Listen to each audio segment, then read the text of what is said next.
반갑습니다. 오늘 복음 편지 두 번째 시간인데요. 지난주에 하나님 떠나서 행복 없다 그랬죠. 그러면 왜 인간은 하나님을 만날 수 없습니까? 만나면 되는 건데 왜 못 만납니까? 지금 인간이 행복 없는 이유가 하나님 떠났기 때문이라고 하는데, 그러면 하나님 만나면 되는 거 아닙니까? 자, 서론해요. 인간이 불행한 것은 하나님을 떠났기 때문이다. 하나님을 떠난 생활이 불행을 가져다 주고 마는 것이다. 그러면 왜 인간은 하나님을 만날 수 없는가? 불가능하잖아요. 그러니까 지금 이렇게 되어 있단 말이죠. 이유를 발견해야 되겠습니다. 그러면 첫 번째, 바로 하나님을 떠난 인간의 상태는 어떻게 되었습니까? 지금 불신자들 어떻게 살아가고 있습니까?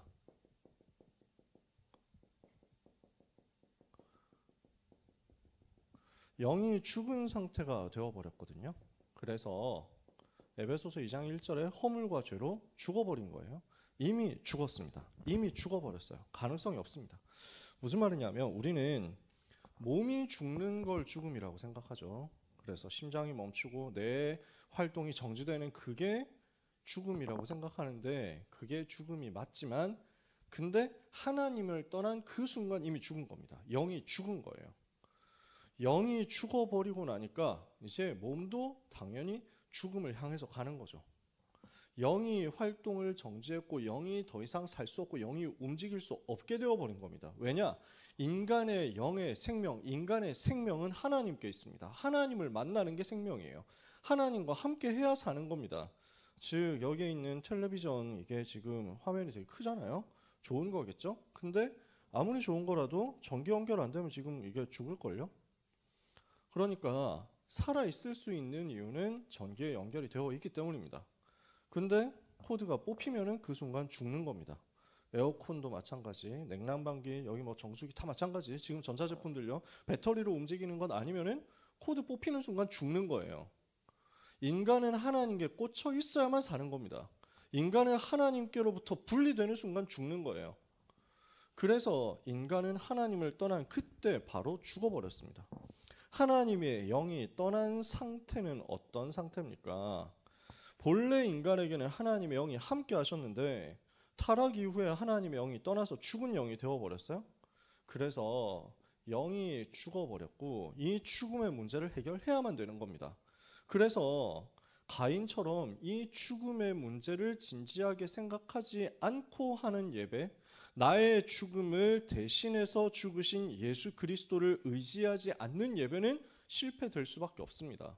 그리스도가 선포되지 않고 그리스도가 나타나지 않는 예배는 예배가 아닌 거죠. 그러니까 예수 그리스도의 그 피 묻은 보혈의 공로가 아니면 우리는 하나님을 만날 수 없고 하나님께로 갈 수가 없다니까요. 우리의 죽음을 대신하는 어린 양 예수 그리스도, 그 그리스도를 나타내고 그 그리스도를 높이고 그 그리스도를 의지하는 예배여야만 산 예배가 됩니다. 인간은 그 피로 구원받지 않으면, 내 죽음을 대신할 그리스도의 죽으심을 의지하지 않으면 이 죽음의 문제를 절대로 해결할 수 없고 죽음의 상태에서 못 빠져나옵니다.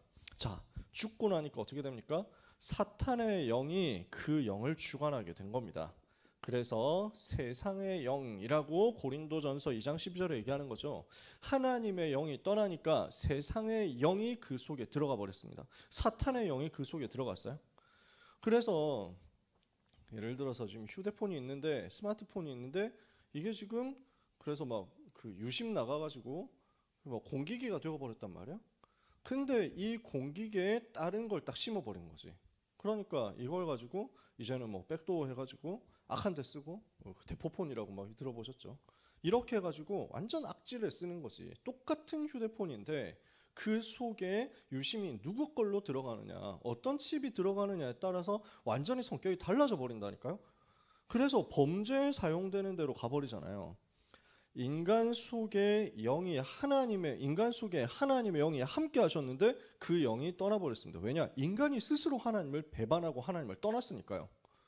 그래서 계약이 깨져버렸어요. 하나님과 맺었던 약속이 깨져버렸어요. 인간의 배신으로 말미암아 인간이 약정을 어겼다니까. 그래서 약정을 어기는 순간 더 이상 있을 수가 없게 되니까 죄를 저질렀으니까 이 죄와 하나님이 함께 하실 수 없다니까요. 하나님이 떠나시죠. 그러니까 그 속에 사탄이 딱 들어와가지고 그 사람을, 그 현장을 장악해버린 겁니다. 세상의 영에, 사탄의 영에 장악당하고 나니까 어떻게 됩니까? 지식과 지혜마저 어두워져서 하나님의 뜻을 모르게 되었습니다. 그래서 데살로니가 후서 2장 9절에서 11절에 거짓 것을 믿게 되었다라고 설명합니다. 하나님이 지금 사람들의 마음을 내버려 두셔서 거짓 것을 믿도록 하셨다. 거짓된 영이 들어와가지고 거짓말하는데 거기에 사람들이 속아서 넘어가는 거예요. 하나님의 말씀을 받아도 깨달을 수 없도록 되어버렸습니다. 고린도후서 4장 4절에 보니까 이 세상 신이 믿지 않는 자들의 마음을 혼미하게 하여 그리스도의 영광의 광채가 비치지 못하게 함이니, 그리스도는 하나님의 형상이라 세상 신이라고 하는 이 사탄의 존재가, 거짓된 신인 이 사탄의 존재가 사람을 어둠 속에 딱 몰아넣어서 말씀을 깨달을 수도 없고 하나님을 깨달을 수도 없고 하나님을 알 수도 없고 하나님을 만날 수도 없도록 어둡게 만들어 버렸어요. 그 빛이 비춰지지 않는 거란 말이에요. 그런데 두 번째, 그럼에도 불구하고 인간은 하나님을 만나려고 노력하고 있습니다. 왜냐하면 영적인 존재거든요. 그래서 하나님을 만나려는 본능이 있습니다. 자기가 지금 뭔가 안 되고 있다라고 느낀단 말이에요. 자기에게 한계가 왔다, 문제가 왔다, 지금 이대로는 안 된다라고 느낀단 말이에요.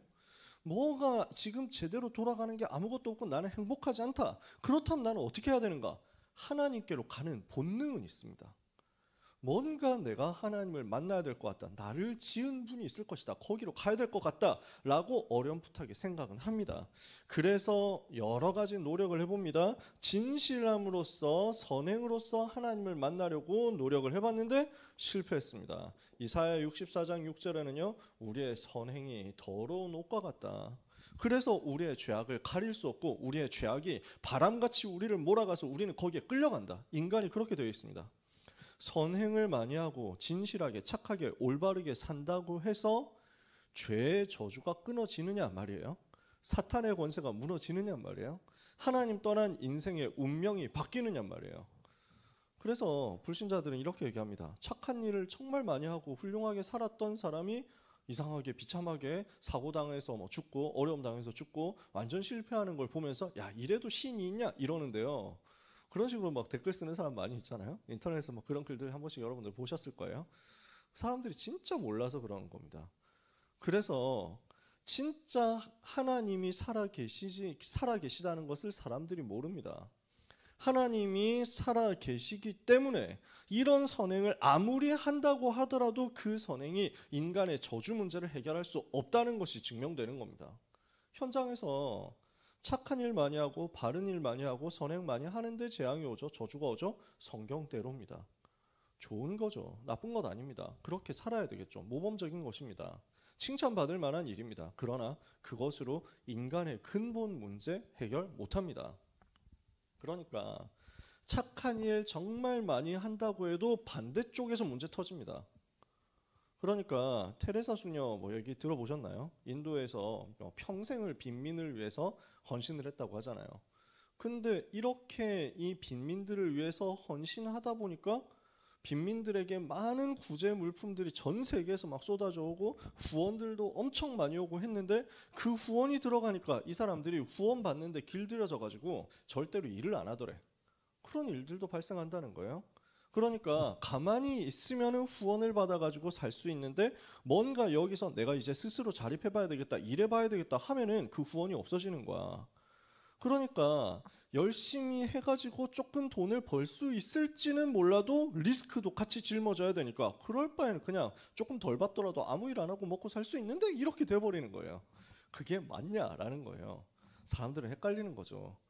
정말 착하게 살아야 되겠다 해가지고 그 어려움 당한 사람들을 위해서 기부를 많이 했더니 기부를 받는 조직이 또 필요할 거 아니에요? 이 기부금을 운영하는 조직도 필요할 거 아니에요? 이 기부금을 운영하는 사람들도 월급 받아야 될 거 아니에요? 기부금을 운영하는 사람들이 유능한 사람들이 되려고 하면 그러니까 월급을 좀 괜찮게 줘야 될 거 아니에요? 복잡한 거예요. 이러니까 아니 우리는 어려운 사람을 도와주라고 기부금을 많이 냈더니 왜 저 사람들이 저렇게 잘 살고 있어? 라고 사람들은 생각하는 거예요. 그래서 야, 저 사람들한테 월급 주는 거 다 없애라 이렇게 하면은 이 기부금을 운영하는 사람들이 무능한 사람들이 되겠죠. 이러니까 그 기부금을 엉망으로 쓰고 개판으로 쓰고 이러니까 점점 더 이제 무너지겠죠. 그러니까 뭐가 맞냐, 뭐가 틀렸냐? 인간의 노력으로 절대적인 선행을 할 수 있느냐는 거예요. 못합니다. 아무리 훌륭하게 살고 싶어도, 아무리 대단하게 깨끗하게 하고 싶어도 반대쪽에서 한계옵니다.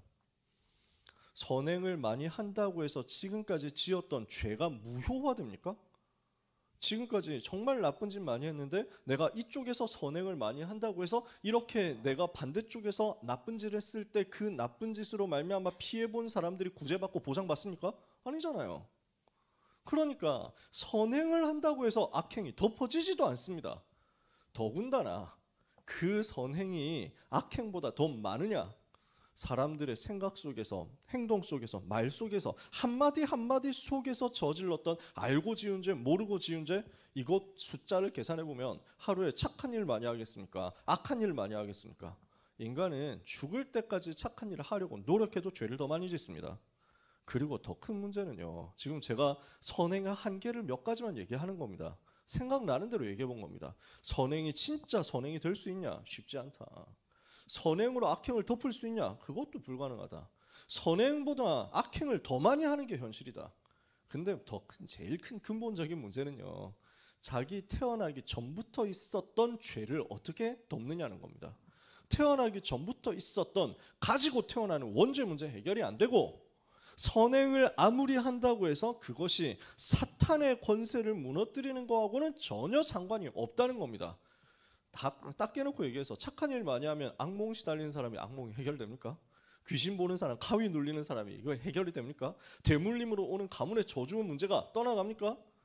진실하다고 해도, 진실하게 산다고 해도 절대로 해결되지 않는 문제 속에 인간은 잡혀 있는 겁니다. 그러니까 내 힘으로 안 되겠구나, 내가 착하게 살아도 안 되는구나, 뭔가 다른 이름을 의지해보자, 다른 초월적인 존재를 의지해보자.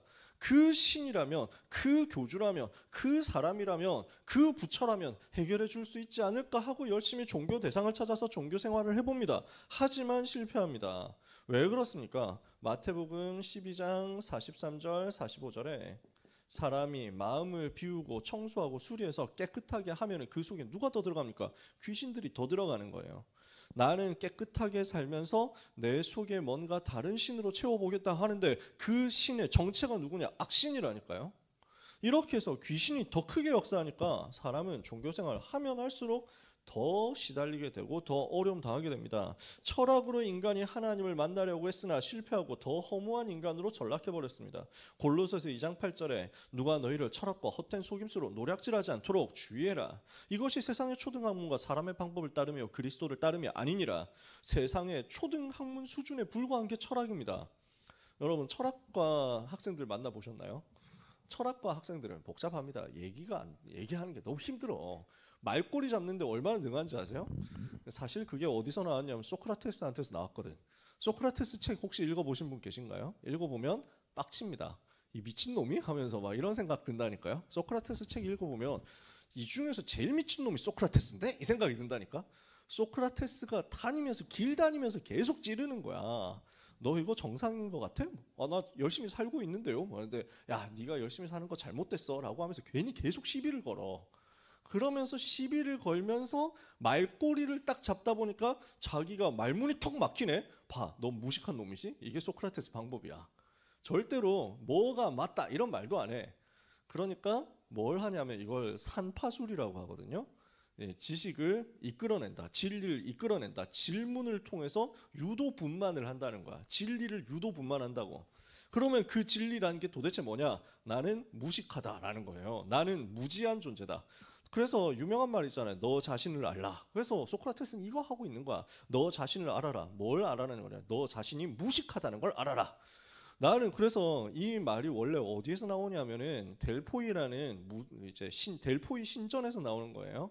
그리스 사회에서 델포이라는 곳이 있는데 여기에 신전이 있고 이 신전의 무당들이 굉장히 예언을 잘하는 거야. 대대로 그렇게 해왔어.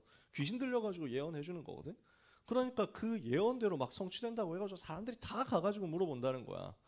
그러니까 거기 신전에 써 있는 말이 너 자신을 알라거든. 그래서 이 무당한테 소크라테스가 가서 질문해 본 거예요. 젊은 시절에. 저는 어떤 사람입니까? 저는 어떻게 해야 됩니까? 하니까 무당이 귀신 들려가지고 네가 아테네에서 제일 지혜로운 사람이다 이랬다는 거야.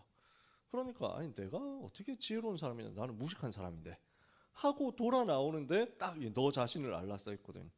아 그렇구나, 내가 무식하다는 걸 알기 때문에 내가 지혜롭다는 말이구나. 다른 사람들은 자기가 무식한 줄도 모르는구나. 나는 이제 다니면서 평생 이 일을 위해서 살아야 되겠다. 너는 무식한 놈이다 라는 것을 깨닫도록 만들어줘야 되겠다. 이게 소크라테스 평생 사명이었어요. 이래 돌아다니면서 시비 거니까 빡친 사람들이, 피해자들이, 소크라테스 때문에 정신적인 트라우마를 입고 피해본 사람들이 이제 막 이렇게 연병장에 쫙 도는 거지. 이래서 소크라테스한테 시비 걸릴 거 하나 딱 생기니까 소크라테스 제자가 국가 반역죄를 저질렀거든. 이러니까 네 제자가 잘못했잖아, 너도 똑같은 놈이지, 이렇게 해가지고 막 시비를 걸었단 말이에요.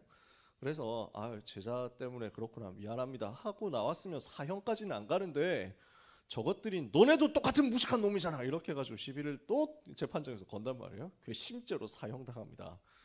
네, 물론 제가 조금 그 MSG를 치면서 얘기를 했으니까 약간 더 바보스러운 느낌이 들겠지만, 근데 제가 소크라테스 책을 읽을 때 느꼈던 느낌이 그거였어요. 진짜 와 진짜 정말 빡치게 하는구나, 정말 화가 나게 하는구나. 그래서 말꼬리 엄청 잡습니다. 모순이라는 거 이런 거 찾아내가지고 계속 공격합니다. 복잡해요.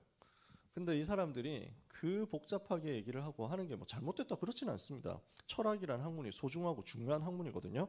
저는 철학 그 말꼬리 잡는 건 참 피곤한데 철학이라는 학문 자체는 재밌어요. 철학사, 철학 역사 이건 되게 재밌거든요. 근데 그 철학과 학생들을 도매금으로 전부 다 비난하는 얘기는 아니니까. 근데 어제 랩넌트하고 상담을 했단 말이에요. 철학과 랩넌트하고 상담을 했거든 사실. 그러니까 철학과 랩넌트가 하는 얘기가, 자기 동료 철학과 선배하고 이야기를 해보니까 이 사람이 완전히 시달리고 있는 사람이라는 거죠. 그래서 복음을 전해야 되겠다 하는데 복음을 전해보니까 자기보다 성경을 더 많이 읽었대. 성경을 자기보다 더 많이 알아. 근데 알면 알수록 이 사람은 더 헷갈리는 거야. 자기의 철학 지식이 너무 더 세니까 자기의 철학적인 주관과 관점에서 봤을 땐 이거는 이렇게 말이 안 되고 저거는 저렇게 말이 안 되고 하니까 복음이 안 들어간다는 거야. 그렇지. 그럴 것이다. 그래서 말 안 해도 됩니다.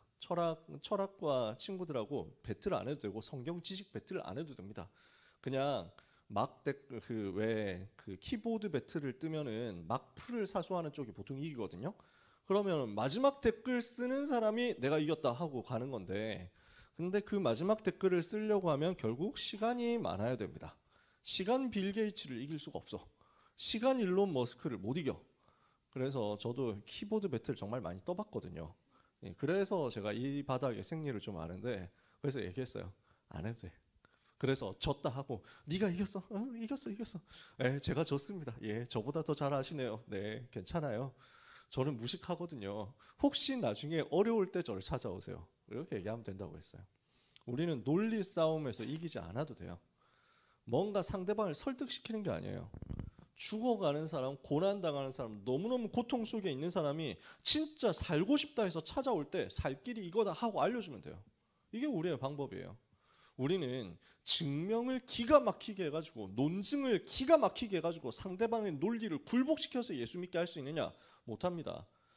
바울이 절대 그렇게 안 하는데 사도행전 17장 아덴에서 딱 한 번 그렇게 합니다. 아테네에서. 근데 분명히 논리적으로 이야기하고 철학적으로 확실하게 얘기를 했는데 사람들이 별로 역사 안 일어났습니다. 현장에서 믿는 사람이 몇 명 있었습니다. 중요한 건 지속할 시스템이 세워지지 않아요. 바울이 이걸 돌아보면서 고백하는 거예요. 나는 다시는 그리스도와 그의 십자가에 못 박히신 것 외에는 말하지 않겠다. 이게 고린도전서 1장 2장이에요. 아테네에서 사역 끝나고 고린도로 올 때 자기가 결단했던 내용을 거기다 써놓은 거거든요. 철학이, 그래서 바울이 하는 얘기가 이겁니다. 철학 공부를 정말 많이 했던 바울이 하는 얘기입니다. 철학이 헛된 속임수다. 너희 마음을 도둑질하는 것이다. 속임수를 쓰는 것이다. 대단한 것 같지만 세상의 초등 학문에 불과한 것이다. 그게 현장이에요. 사람들은 근데 여기에 빠져 있다니까. 철학뿐이겠습니까? 지식으로, 과학으로 뭔가 자기 머리로 하나님을 이해하려고 하고 자기 문제를 해결해 보려고 하고 하나님 없다는 것을 해보려고 하는데 자기에게 오는 영적인 문제는 해결 못하는 겁니다. 그래서 이유가 뭡니까? 원죄가 무엇인지를 몰랐기 때문입니다. 선행으로도 종교로도 철학으로도 문제가 해결되지 않는 것은 인간이 태어날 때부터 와 있는 근본 문제 해결과는 상관이 없다는 것입니다. 그래서 구원부터 받아야 합니다. 구원받지 못한 사람은 하나님을 만날 수가 없습니다. 먼저 구원을 받아야 합니다. 그래야 하나님을 만날 수 있습니다. 거듭나지 않고서는 하나님을 볼 수도 없거든요. 요한복음 3장 3절 5절 거듭나지 않으면 하나님의 나라에 들어갈 수 없다. 물과 성령으로 거듭나야 된다. 거듭남이라는 말은 다시 태어난다는 말이죠. 마귀의 자녀였던 내가 죽고 하나님의 자녀로 새로 태어나야만 된다. 거듭나야만 된다. born again 해야만 된다. 이거예요. 그게 무슨 말입니까? 구원이라는 말은 구출되었다라는 말이거든요. 구출을 받아야 된다라는 거예요. 어디에서 구출을 받아야 되느냐? 사탄이 가져다 주는 운명과 사주팔자에서 해방되는 것이 바로 구원이다라는 말이에요. 여기에서 빠져나와야 된다는 겁니다. 네 번째, 구원은 뭘 말하느냐? 죄에서 해방되는 것을 말한다. 다섯 번째, 구원이란 뭘 말하느냐? 지옥의 운명에서 지옥 갈 수밖에 없는 그 심판에서 해방받는 것이다. 여기에서 빠져나오는 것을 보고 구원이라고 합니다. 지옥은 누가 갑니까? 마귀의 자녀가 가는 곳입니다. 천국은 누가 갑니까? 하나님의 자녀가 가는 것입니다. 그래서 마귀의 자녀인 이 상태로는 인간의 문제 해결을 못한다라는 얘기예요. 요건 지금 뭘 말하냐면요. 제가 요 얘기할 때마다 설명하려고 하다 보니까 이렇게 얘기를 하게 됐는데 집에 가야 행복합니다. 아이들은요. 어린아이가 집에 가야 행복한데 집을 나와버렸어. 엄마 아빠하고 같이 있어야 행복한데 자기 마음대로 놀고 싶어가지고 엄마 말 안 듣고 그냥 나왔어. 놀러 나왔어. 놀러 나왔는데 잘 안 보여가지고 뛰어가다가 하필 맨홀 뚜껑이 열려있네. 이래서 뚝 들어가 버렸어. 그냥 빠져버렸어.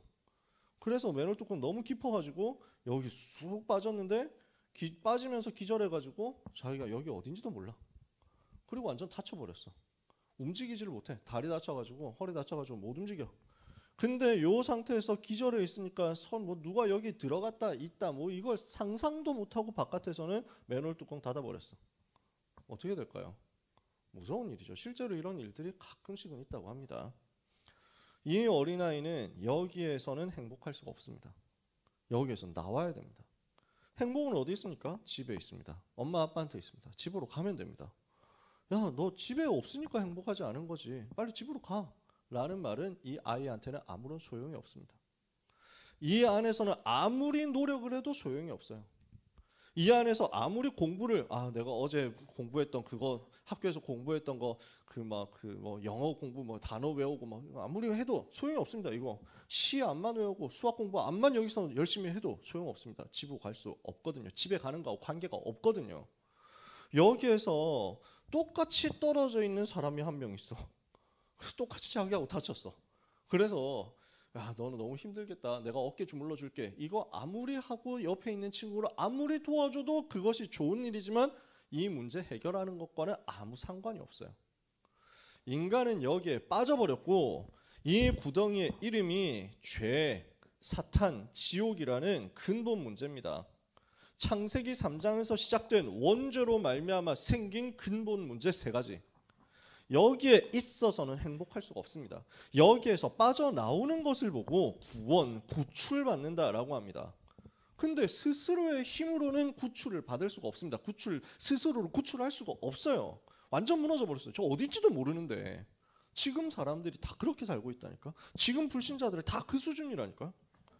그래서 하나님께로 가야 되는데 하나님께로 가려면 죄에서 나와야 되고 사탄의 권세에서 나와야 되고 지옥 운명에서 나와야 되는데 스스로는 못 빠져나오는 상태다라는 거예요. 그게 오늘 두 번째 만남의 핵심입니다.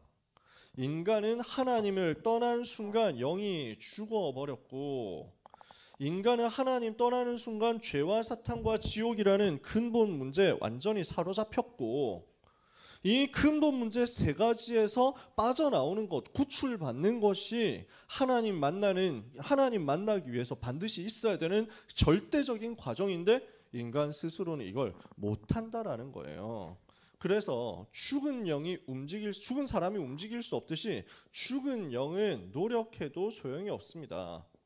그 노력이 나쁜 것 아닙니다. 그 노력하지 말라고 하는 것도 아닙니다. 하지만 구원받지 못한 자의 노력은 외적인 변화에 불과한 것이지 이 근본 문제 해결과는 상관이 없는 겁니다. 좋은 것입니다. 그러나 구원 얻을 만한 가치가 절대로 되지 못합니다.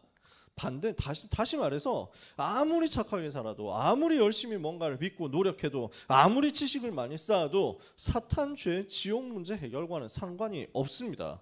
땅에 있는 것으로는 천국을 얻을 만한 가치 있는 것이 없습니다. 그게 지금 인간의 상태입니다. 지금 인간의 현주소입니다. 여러분 이해가 되시겠죠? 현장에서 우리는 이 사실을 설명하는 겁니다. 인간은 지금 절대 불가능의 상태에 빠져 있는 것입니다. 그래서 신학자 요한 칼빈은 정확하게 말하면 칼빈의 제자들이지만 이 부분을 두고 뭐라고 설명했냐면 전적으로 부패했다라고 설명합니다.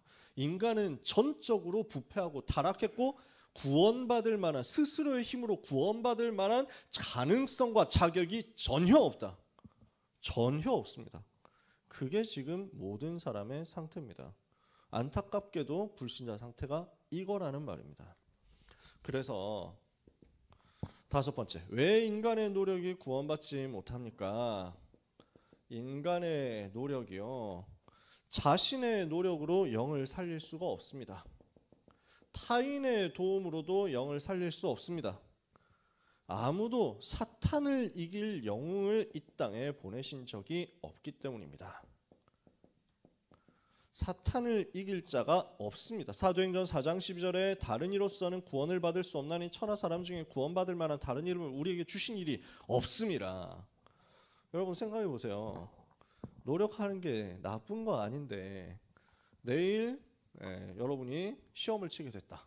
여러분 학교마다 시험이 다르겠지만 과마다 시험이 다르겠지만 예를 들어서 중학생이 고등학생이 내일 중간고사를 치게 되어가지고 수학시험을 치게 되었다라고 생각을 해보겠습니다.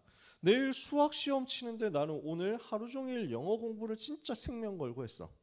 또는 내일 수학시험 치는데 진짜 운동장 가가지고 막 철봉 이런 거 막 평행봉 이런 거 진짜 열심히 해가지고 근력운동 진짜 엄청 했어. 그 다음에 내일 수학시험 치는데 길 가다가 어려운 사람 만나가지고 어려운 폐지 줍는 할아버지 할머니 보고 동네 폐지 다 모아가지고 드리면서 그것까지 집에까지 다 모셔다 드렸어. 그래서 내일 시험을 쳤습니다. 수학시험을 쳤는데 전혀 공부를 안 한 게 나와가지고 전혀 모르는 문제만 쫙 나오니까 수학시험을 아무것도 쓸 수가 없었습니다. 0점 받았는데 이걸 가지고 이 성적표를 가지고 이제 교무실에 가서 선생님한테 항의를 합니다.